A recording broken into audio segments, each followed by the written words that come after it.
So this is the gold mine. So we're going to take an elevator down 1,000 feet straight down, and we're going to they'll hopefully show us some gold, and then we'll get a chunk of gold. Cool. Yeah, this is the Molly Kathleen Gold Mine, one of the most productive in Cripple Creek, Colorado. And Liam and I are going to take a gold mine tour here. We're so excited. Miner's cage, also known as a skip. We're going to be using both of them.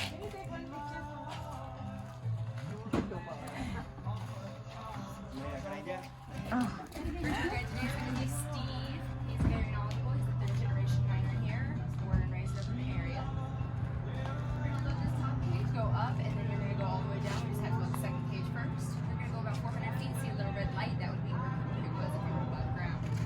You go 600 feet below that, and you're going to come out to a very open, pretty well-lit area. It's about a 2-minute ride down. It might seem a little bit faster, but that's just because it's a little bit dark. Your tour guide's going to talk through most of it. I know on the top cage it seems pretty scary. You're not with your tour guide, so you're kind of just a group up there. But he will talk through most of it, so if you listen, you'll definitely hear him. Most of our tour guides here only work about 6 months out of the year and don't make nearly what they would if they were regularly mining, so tips are definitely appreciated. It is going to be an hour tour, so hope you're ready for some excitement, a little bit of exercise. We're going to go ahead and get you loaded up. We're going to start with this family first. We might not fit all of you in one cage, is that alright? We can definitely try it if you want a little bit of elbow room. So we'll start with you because you're tall. I hate to single you out, so sorry. What?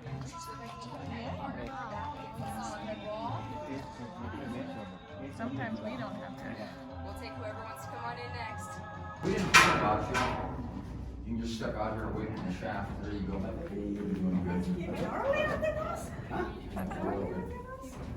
We know you're taking all the way off. Close up the gate here. We're 1,000 feet deep. Wow.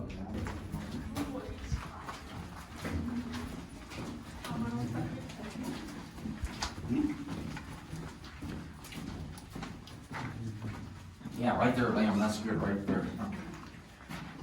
And this type of mining down here is referred to as hard rock mining as opposed to like coal mining. As you notice, there's no timber in down here. It's very solid rock. It's Pikes Peak granite, so it takes a lot of drilling and blasting to get this rock out of here. And those old timers back in the 1890s, they did all that work by hand, if you can imagine. So these are the holes that we put in the rock here to put our dynamite in to blast the rock out. And the old timers, they had to drill those holes with sledgehammers and hand steel. And so this small sledgehammer, this is what we call a single jack. And then this is your drill steel here, sometimes called a bull steel. And you put that up against the rock, and every time you hit it with that single jack, while you turn it, and that kind of helps drill the hole out more evenly.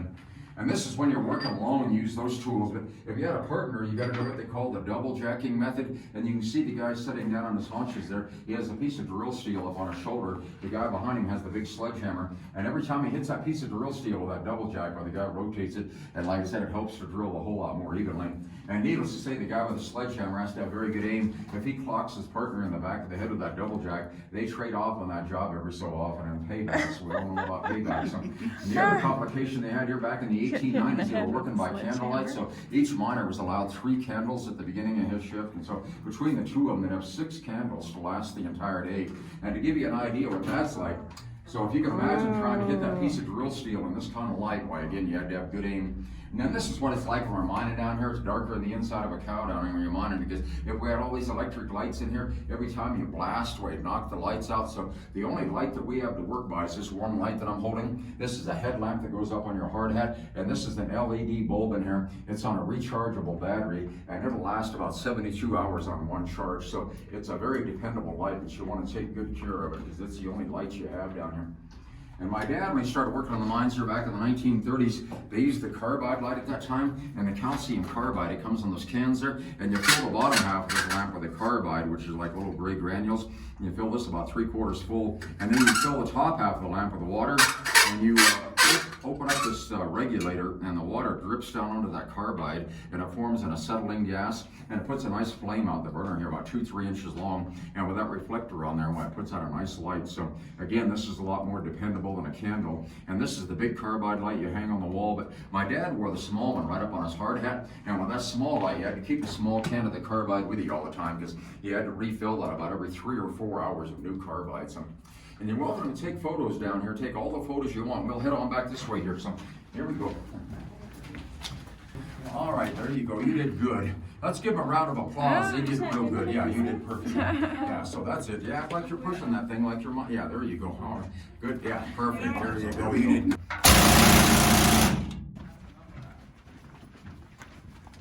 There will be.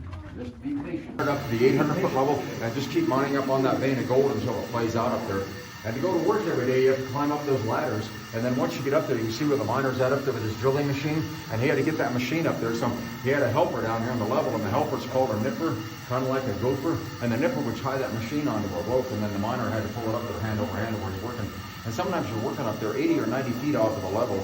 And so to pull that heavy machine up there for 80 or 90 feet, well, you're pretty worn out before the day even starts. But later on, they came up with this little hoist here. It's called a tugger, and this helped the nipper get the tools up into the stope. And this is pretty self-explanatory. I'll go ahead and show you the tugger, and this is not too loud. It's not bad at all.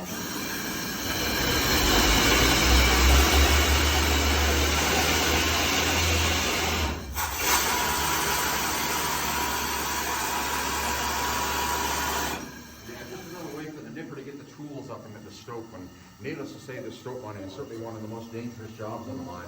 And they were the top paid miner here back in the 1930s, and what they made for working up there was $4 a day in the 1930s. And then if you're down here on the level where it's a little safer and all, well, you made not $3 an hour, but $3 a day in the 1930s. So, and normally there's some water running down over here, but this is actually a pretty dry mine. I worked over at the Ajax mine in Victor. The Ajax is the deepest mine around here. It's 3,350 feet deep.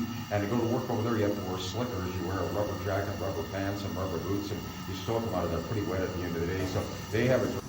You want to tell us what we're doing? So we're going on this thing, and we're going forward into the flashing lights. In the gold mine. All right, good. There we go.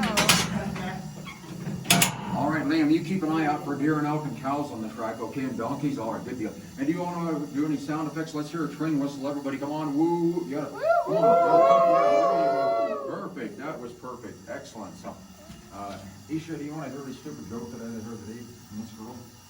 What do you get when you drop a piano down a mine shaft? A flat minor. Ah! Hey, flat miner. There we go. Here we go. All righty, let's hear that train whistle. Everybody, come on, loud. Here we go. Woo! Oh, you did perfect. That was in harmony.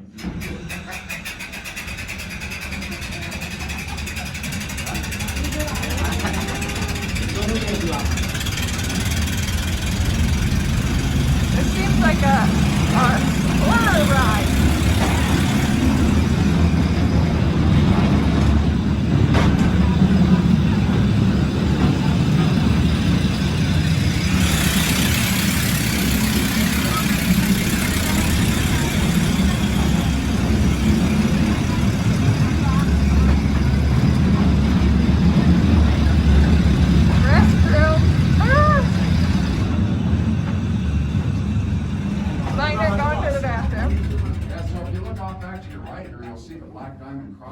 That tunnel goes straight back there for about 1,200 feet to the Black Diamond vein, and there's a small shaft back there. It's what we call a winze. It goes down 250 feet below this 1,000-foot level. So the overall depth of this mine is about 1,250 feet, but that main shaft that we came down is just over 1,000 feet deep. And when you come down to the mine for the day, well, you're down here for the full 8 hours. You bring your lunch underground, your water, all your tools. You spend the whole day down here. So this is one of the underground latrines here. We call it the Oval Office. And those dynamite boxes, we convert those from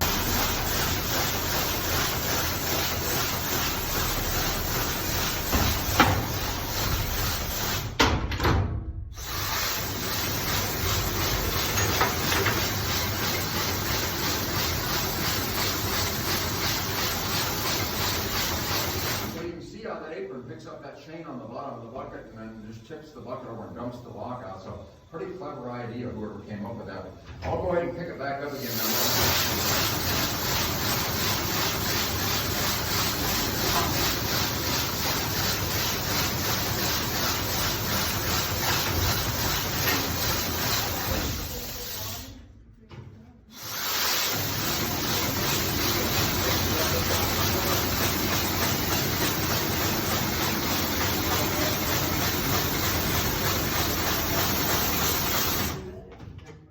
And that is the type of bucket we use for the sink and a shaft down, even the main shaft out there. Sometimes the buckets are a lot bigger than this one, but that's how you go to work every day, is you put all your tools down inside the bucket, like the jackhammer and shovels and all that.